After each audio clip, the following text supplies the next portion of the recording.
Welcome back to the shed. It's me. It's Andy, your man in the shed, Andy P. Hope you're all well.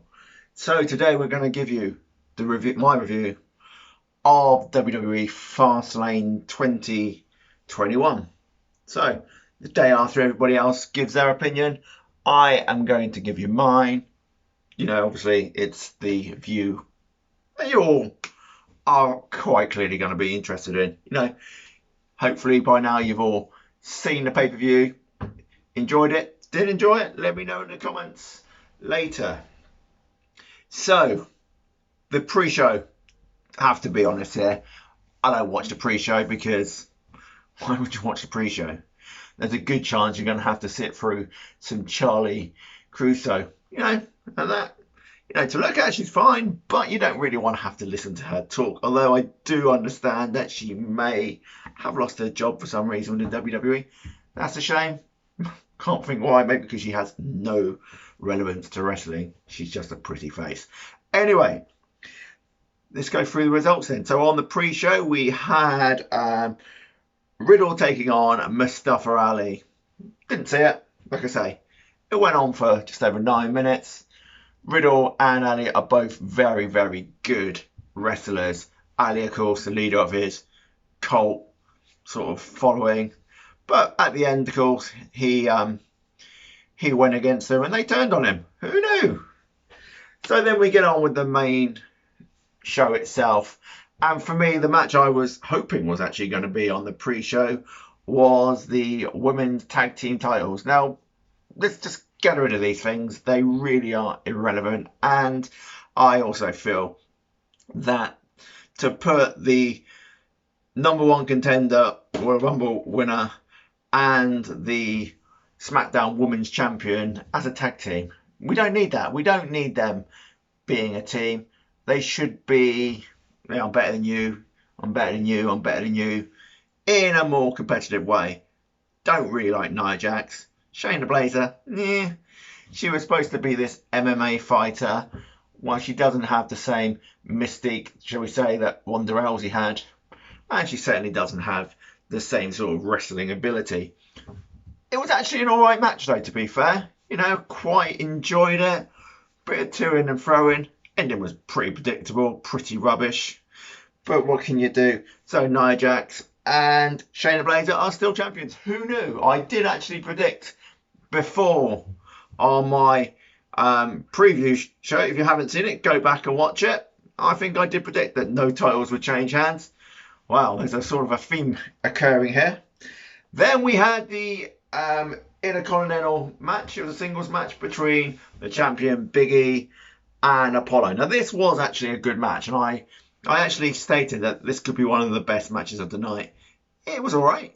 I wouldn't say it was a masterpiece, but both wrestlers looked strong.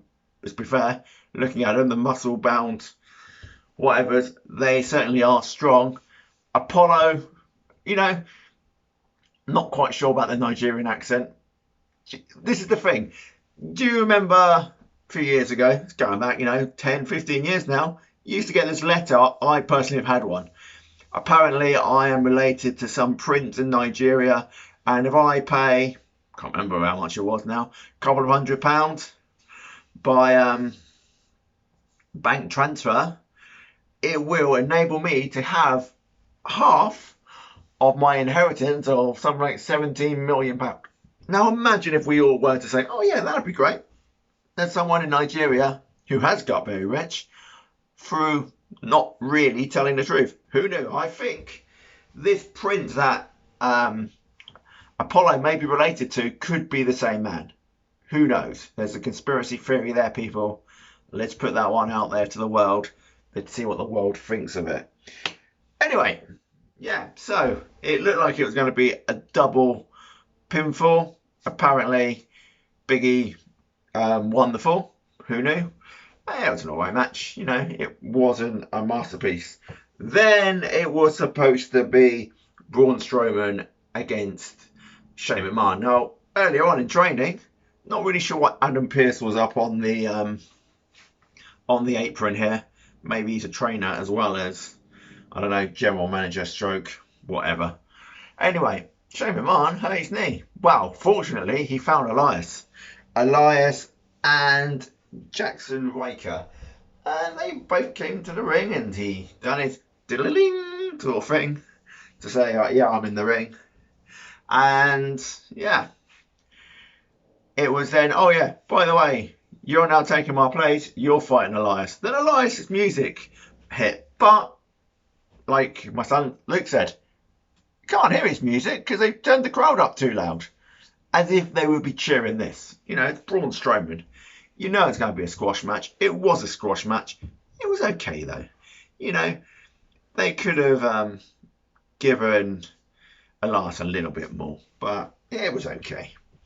Then one of the matches I was actually looking forward to, and this came about on SmackDown this past Friday, and that was Seth Rollins against Shinsuke Nakamura. Now, be fair, going into it, it was always going to be Seth Rollins winning this one because it's his first match back, if you don't include the Royal Rumble, since Survivor Series, and he's got to build up a bit of a momentum.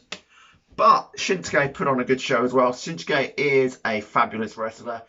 It's got to be a bit of a dream match, really, and it was a good match. How long did it go for? It went for 12, 13 minutes, so it was a fair bit of time.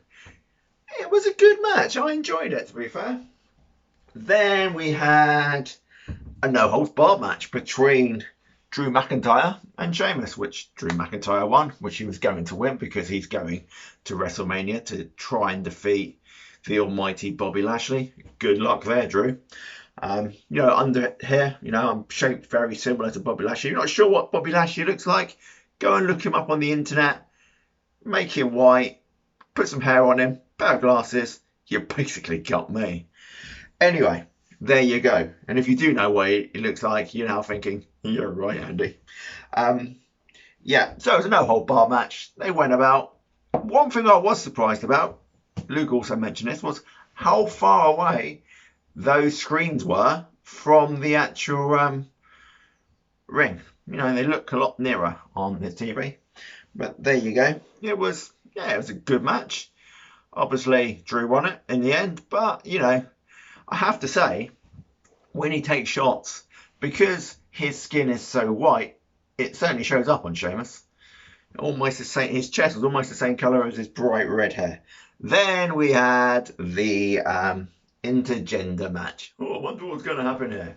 So we got Alexa Bliss versus Randy Orton. And who knew Alexa Bliss had turned into a Sith Lord. She has fire appearing. She shoots fire into Randy Orton. She made one of the light settings almost fall on him. Before he got in the ring, there was this black... So when he got in the ring, there was this black, tarry stuff coming out of his mouth. Not really sure what was going on there. And then Alexa also had it. So, you know, she had it a couple of days earlier on Raw. So, yeah, it's a strange one. And who knew? Who knew? Come on, hands up if you also thought that Bray Wyatt might come back for this one. And he did, and he was charred. He looked like some sort of swamp monster from off of the 1950s. But yeah, it was pathetic, to be fair. This so-called match went on for nearly 5 minutes, and there was no contact between them at all. You know, it was what it was. It was the Fiend's coming back. So I guess we're going to get the Fiend, Bray Wyatt against Randy Orton at WrestleMania. Personally, not having a problem with that. Coffee. Then we came to the main event, which was Randy Orton versus Daniel Bryan. So remember, so far no titles have changed because no titles change on the show before WrestleMania unless it's the Elimination Chamber. You might get a title change in the Elimination Chamber, but generally no changes. Also, by ringside, we had Edge, who was the enforcer. So to start with, the match was pretty good. You know, lots of Daniel Bryan trying to get Roman into submission holds. And this match went on for half an hour, and it was actually a decent match because Roman looked strong and Daniel Bryan looked strong and fast and powerful. you know, he's turned into this submission machine, and it was a decent match. The ending, again, if you go back to watch my reviews to see what I said there, I did say heel turn from Edge coming up. Well, looks like we might have had it. But before that, we had Jey Uso decide to come out and attack people. But before that, you had the obvious happen. The referee gets taken out by Daniel Bryan. So he's rolled out the ring. Then there's a pinfall. Edge comes in and does 1, 2, 3. Then they carry on. You know, he's playing it down the middle at the moment. Then Jey comes in and he hits him with a chair. Well, he then gets back and he hits everyone with a chair. So he's hit Daniel Bryan with a chair. He's hit Roman Reigns with a chair. Then, about 5 minutes after the referee got injured, another referee comes out and then counts out Roman Reigns with Daniel Bryan underneath. And Roman Reigns is still your Universal Champion. Who knew? But I'm still hoping that this could be a triple threat at WrestleMania, because this could be one of the matches, as I was saying to Luke and AD. Personally, from a wrestling view, I would prefer to see Daniel Bryan versus Edge, because I think they're both, as wrestling ability goes, better wrestlers. But Roman Reigns has got this mystique about him, this power about him. He looks legit. You know, he's a proper heel at the moment. And I dig that. And again, would love to see that match. But I would rather have all three of them in there. Jey Uso obviously needs to be locked in a cage. Maybe Jimmy could turn on him. That'd be exciting, wouldn't it? Going towards SummerSlam, we could have a feud between Jimmy and Jey Uso. Hey, it's a plan.